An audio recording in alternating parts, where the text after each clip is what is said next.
Make a critical assessment of the scientific management theory of public administration.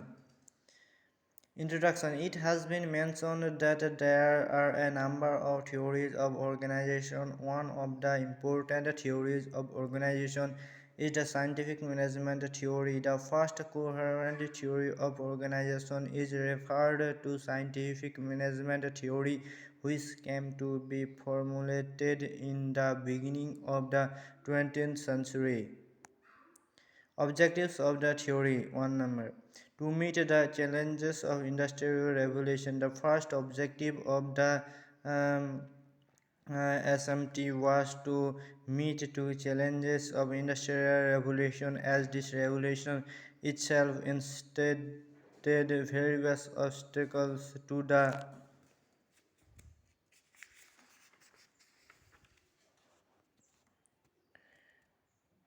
maximum utilization of human resources and materials. Taylor warned the industries that the human as well as the material resources should be properly utilized without any waste.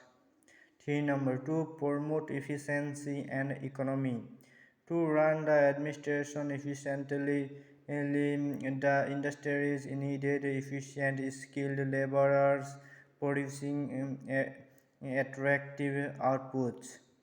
For number two, increase production. The ultimate objective of the industries is to increase the production. Principles of the SMT.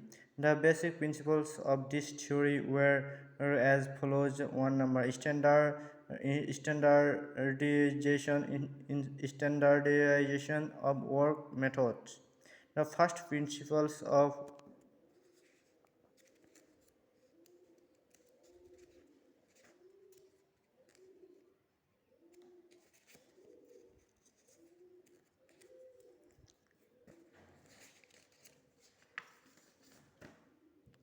SMT was the standardization of work method. Taylor observed that the method of works prevailing was outdated, unscientific, and traditional. 2. Scientific selection and training of workers. Taylor observed that no definite procedure of selection. 3. Equal division of work between the management and the workers. The another principles of SMT was to provide equal division of work between the management and the workers. 4. Mutual understanding and collaborate between management and workers.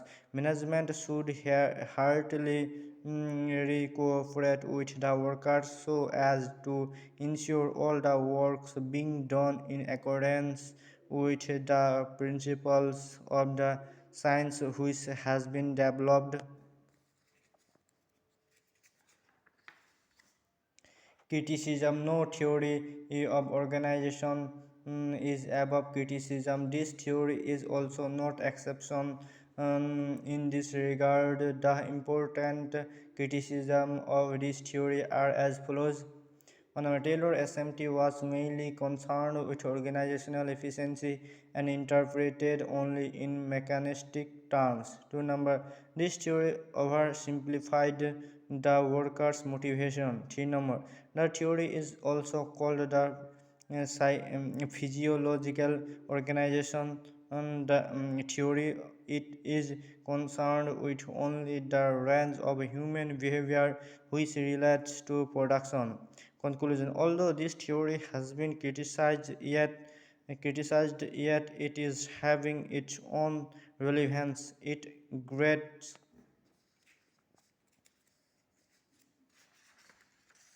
influenced public administration. A theory of organization may not be suitable for all times to come due to the changes in technology and environment. So the SMT advocated by Taylor has also lost some relevance in the today's administration, but with suitable modification, it is still relevant in most of the administration of the countries.